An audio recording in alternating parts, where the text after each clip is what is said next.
اعوذ باللہ من الشیطان الرجیم بسم اللہ الرحمن الرحیم الحمد للہ رب العالمین الصلاة والسلام علی اشرف الانبیاء والمرسلین خاتم النبیین شفیع المذنبین انیس الغریبین رحمت للعالمین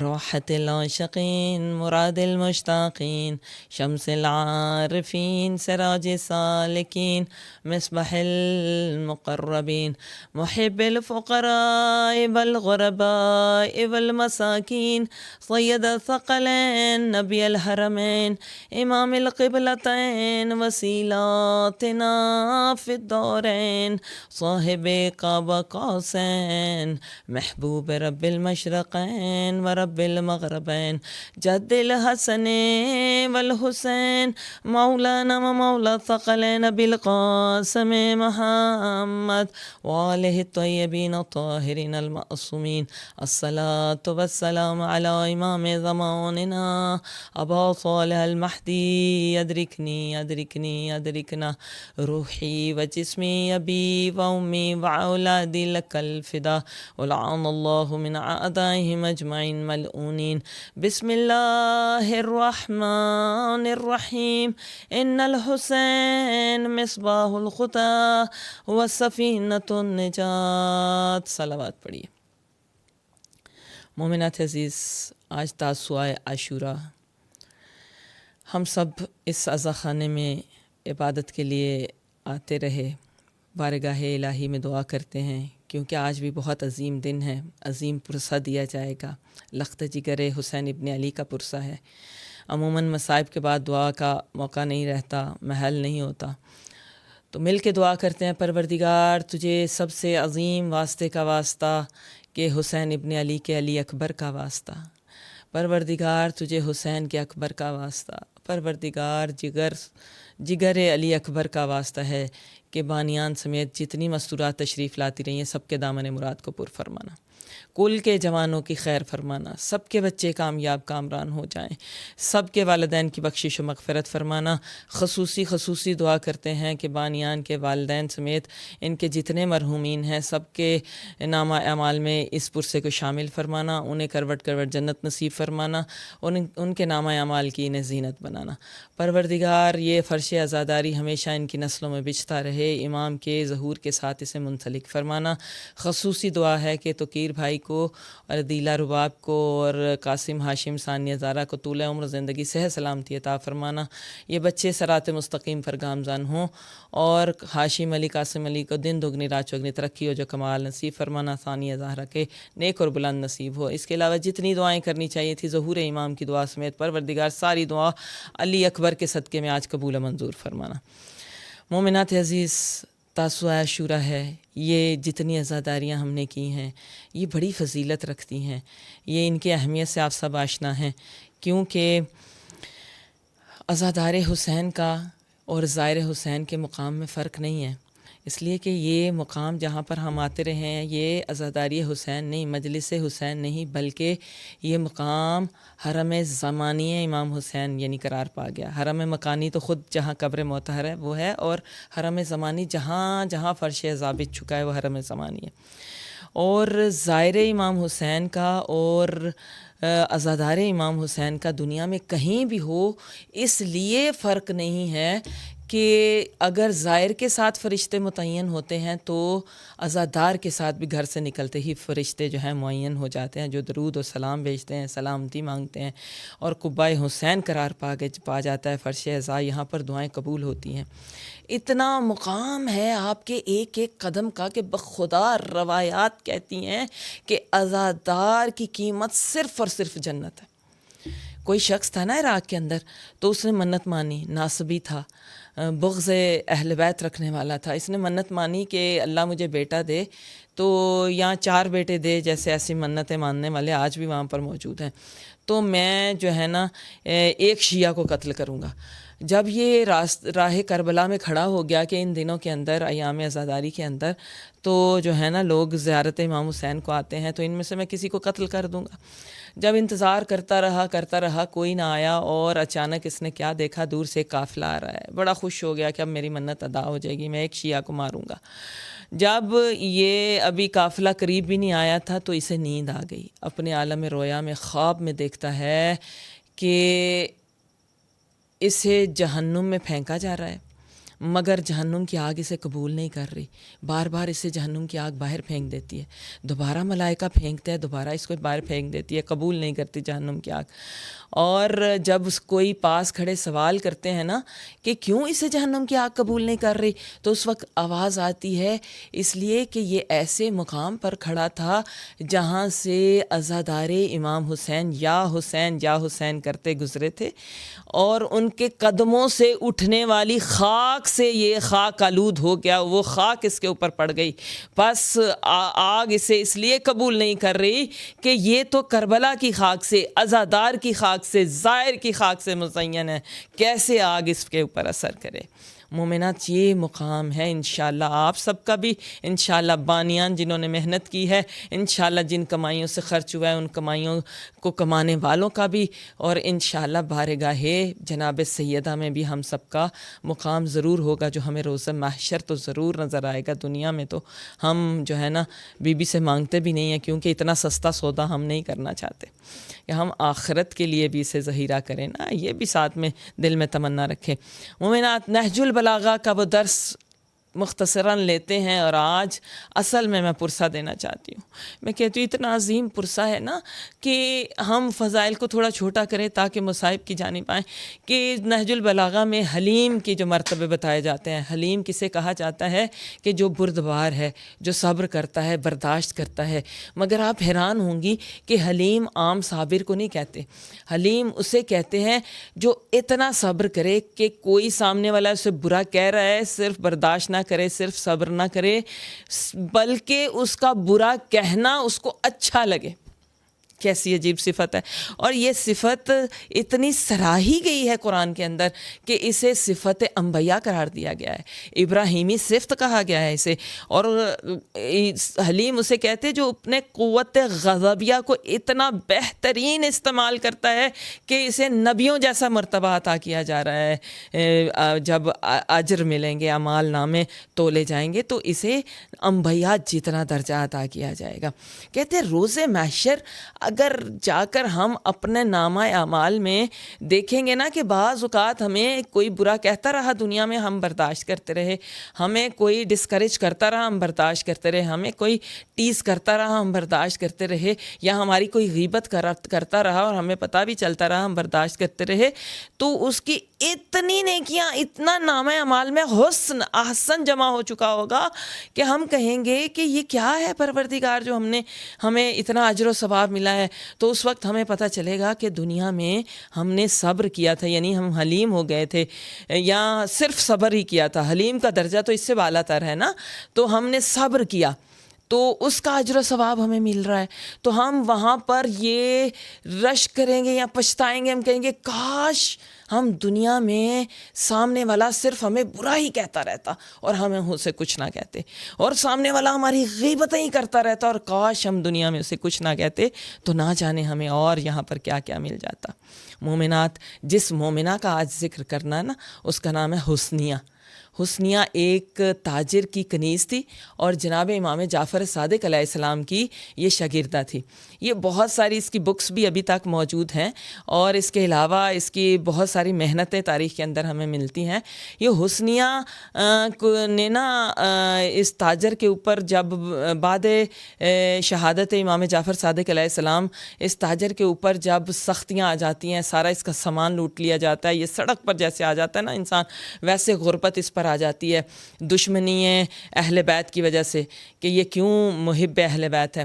تو اس کنیز نے جو ہے نا اب اس تاجر کو کہا کہ تم میری قیمت کیوں نہیں لگا دیتے، جاؤ ہارون رشید سے کہو کہ 100 درہم اس کی قیمت ہے۔ تو اس وقت اس سوال کیا گیا کہ 100 درہم کیوں؟ ہارون رشید نے بھی پوچھا کیوں بھائی اس کی 100 درہم اتنی زیادہ قیمت، یعنی یا اس زمانے میں کیا سب سے اعلیٰ قیمت ہوگی کہ اتنی زیادہ قیمت کیوں ہے؟ تو اس نے کہا اس لیے کہ میں مناظرہ کر سکتی ہوں، میں جو ہے نا گھنٹوں مناظرے کی اہلیت رکھتی ہوں۔ تو پھر بصرہ سے بڑے بڑے عالم بلائے گئے، اس نے اتنا مناظرہ کیا، اتنا دفاع کیا اسلام کا، رسول اللہ کی احادیث کا، قرآن کا، ولایت اہل بیت کا اور اہل بیت کے علوم کا، کہ اس دربار میں بیٹھے ہوئے 400 علماء اہل تسنن جو ہے نا وہ، یا علماء جو ان ہر ایک کے دین کے تھے، وہ 400 افراد جو ہیں وہ اسلام لے آئے۔ اور تاریخ کہتی ہے کہ اس کے اتنے جو ہے نا تصانیف تاریخ کے اندر ہیں کہ رسول اللہ نے سراہا ہوا ہے اپنی زندگی کے اندر، اور اہل بیت نے اسے سراہا ہوا ہے۔ مومنات، آج جو ہم نے پرسہ دینا ہے نا وہ اتنا عظیم پرسہ ہے کہ میں الفاظ تلاش کرتی ہوں ہمیشہ علی اکبر کی شہادت پڑھنے کے لیے۔ علی اکبر کی شہادت اتنی بڑی شہادت ہے کہ کسی نے یہ سوال بھی کیا نا کہ چوتھے امام سے کہ امام حسین کے اوپر سب سے مشکل وقت کون سا تھا، تو چند مشکل اوقات جو بتائے گئے ہیں نا، اس میں مولا نے کہا میری مصیبتوں میں عظیم مصیبت علی اکبر کے جگر سے برچھی کو نکالنا۔ علی اکبر کی شہادت تھی۔ اور میں کہتی ہوں نا کہ اگر بعض مصائب پڑے نہیں جاتے، انہیں محسوس کیا جاتا ہے۔ آپ آج محسوس کیجئے اس چیز کو کہ علی اکبر جیسا خوبصورت و حسین و جمیل جوان اور علی اکبر جیسا کڑیل جوان مرنے کی اجازت مانگتا ہے، تو ماں بہنوں کا اور باپ کا کیا حال ہوگا اس وقت۔ مگر ایک وقت آ گیا کہ علی اکبر کو اجازت جنگ دینی پڑی امام حسین کو۔ خیام حسینی میں ایسا کوہرام تھا کہ بیبیاں جمع ہوئیں۔ تاریخ کہتی ہے، روایات میں ملتا ہے کہ علی اکبر کو گھوڑے پہ سوار کیا گیا نا، تو بیبیوں نے فرمائش کی علی اکبر ایک مرتبہ گھوڑے پر ہمیں ان خیام کا چکر لگا کر دکھاؤ۔ علی اکبر چکر لگاتے رہے، مستورات خالہ بنا کر یا حسین وا اکبرا وا رسول اللہ کی صدائیں بلند کرتی رہیں، یہاں تک کہ جب علی اکبر خیمے سے برآمد ہوئے نا، راوی کہتا ہے اس طرح سے اکبر خیمے سے برآمد ہوئے کہ ایک مرتبہ باہر آتے تھے، مستورات کے گریے کی آواز کے ساتھ واپس چلے جاتے تھے، پھر باہر کو برآمد ہوتے، پھر مستورات گھیر کے اندر لے جاتی۔ ہائے نہ جانے کتنا سخت مرحلہ تھا علی اکبر کی الوداعی کا۔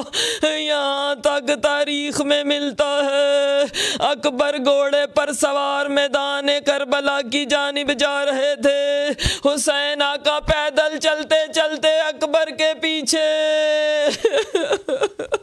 اور فرمائش کر رہے ہیں اکبر مڑ مڑ کے مجھے دیکھتے رہو تاکہ چہرہ رسول اللہ کا عاشق حسین شبیہ رسول اللہ کی زیارت کرتا رہے۔ جب علی اکبر میدان جنگ میں آئے ہیں نا، ہر ہاشمی جوان سے بڑھ چڑھ کر علی اکبر نے جنگ کی، مگر ہمیشہ کی طرح آدھا نے اکبر کے اوپر پشت سے حملہ کیا۔ اکبر زین ذوالجناح سے زمین پر آئے، ملعون آگے بڑھا، اور بعض روایات میں ہے کہ گھوڑے کی زین کے اوپر ہی جگر اکبر کے اندر نیزہ مار دیا گیا۔ اتنے سخت الفاظ ملتے ہیں نا علی اکبر کے جگر کے اندر نیزہ مارنے کے کہ منبر سے میں کہتی ہوں بیان نہیں کرنا چاہیے، مگر اہل بیت ہی کی فرمائش ہے نا، ہمارے مصائب کو کھول کر بیان کیا کرو۔ ملعون نے جگر اکبر میں جب نیزہ مارا نا، صرف مارا نہیں ہے، اس نیزے کو ہلایا ہے۔ امام حسین لاش اکبر پر کس طرح سے پہنچے ہیں؟ راوی کہتا ہے 3 حالتوں میں سلطان الصابرین اپنے جوان بیٹے کے لاشے پر پہنچا۔ پہلی منزل یہ تھی، حسین تیزی سے دوڑتے ہوئے لاش اکبر کی جانب جا رہے تھے۔ اس کے بعد حسین کی چند قدم کے بعد کمر جھک گئی، حسین جھک کر رکوع کی حالت میں لاش اکبر کی جانب بڑھ رہے ہیں۔ تیسری حالت یہ تھی، حسین زمین پر بیٹھ گئے، زمین کربلا کو ٹٹول رہے تھے، رو رو کے کہہ رہے تھے اکبر میری آنکھوں کی بینائی بھی ختم ہو گئی، مجھے صدا دو، تم کہاں ہو، مجھے کچھ دکھائی نہیں دے رہا۔ لاش اکبر پہ جو حسین پہنچے ہیں نا، کیا حال ہے۔ اکبر کے خشک لب ہیں، جوان بیٹا ہو، نازوں سے پالا ہو، 18 حجابوں میں پالا ہو، اور وہ بیٹا آخری وقت میں کوئی فرمائش کر دے، دنیا کا مالک باپ کیا کرے گا؟ ہائے کائنات کا وارث حسین بیٹے کی فرمائش کو کیسے پورا کرے؟ بیٹے نے فرمائش ہی ایسی کر دی، کہا بابا پیاس بہت لگ رہی ہے، التش۔ حسین نے اپنی خشک زبان کو بیٹے کے دہن میں دیا، اکبر نے ایک مرتبہ جھٹک دیا، بابا آپ کی زبان تو مجھ سے بھی زیادہ خشک ہے۔ جانتی ہو اس کے بعد میرے آقا مولا کا عظیم امتحان شروع ہوا۔ بیٹے نے کہا بابا یہ جو سینے میں عنی ہے نا نیزے کی، یہ بڑی تنگ کر رہی ہے، بابا اسے نکالیے کہ میری جان آسانی سے نکلے گی۔ حسین آقا نے اپنے گھٹنے کو سینہ اکبر پر رکھا، دوسرا ہاتھ برچھی میں ڈالا، ایک مرتبہ پکارا یا علی مدد، ناد علی مظہر اللہ جائے۔ اس برچھی کا باہر آنا تھا، یہ برچھی تنہا نہیں آئی، جگر اکبر بھی پیوست ہو کر آ گیا۔ حسین لاش اکبر پر اپنا سر ٹیک کر گر گئے۔ ایک مرتبہ آدھا نے صدائیں بلند کی، اس امتحان میں امتحان دیتے دیتے حسین شہید ہو چکے ہیں۔ یقیناً زینب کبریٰ نے صدائیں سنی ہوں گی، مگر راوی کہتا ہے لاش اکبر کو سلطان الصابرین کیسے لے کر گئے ہیں خیمے میں؟ اکبر کا قد بلند تھا، اور پھر شہادت کے بعد جیسے ہی بیٹے کو سینے سے لگا کر اس طرح سے لے کر جا رہے تھے، راوی کہتا ہے اکبر کے قدم زمین پر خط کھینچ رہے تھے۔ میرے مولا لاش اکبر کو خیمے میں لے کر آئے، اے کوہرام بپا ہوا، واہ رسول اللہ، واہ محمدہ، واہ علیہ، واہ حسینہ۔ علی اکبر کے مصائب سنو نا تو یقینا ایسے ہی حالت کیا کرو جیسے جوان بیٹے کی لاش پر بوڑھی ماں گریا کرتی ہے، تب جا کے کلیجہ سیدہ کو ٹھنڈک ملے گی۔ آپ کے یہ آنسو بارگاہ سیدہ میں قبول ہو جائے، صدقہ علی اکبر کا یہ عشرہ محرم جناب سیدہ اپنی بارگاہ میں قبول فرما لے۔ الا لعنت اللہ علی القوم الظالمین وسيعلم الذین ينقلبون السلام علی الحسین. سلطان صابرین کی بارگاہ میں ایک سلام پیش کیا کریں روتی آنکھوں کے ساتھ. والا اولاد الحسین والا اصحاب الحسین والا علی ابن الحسین. اللہم صلی علی محمد.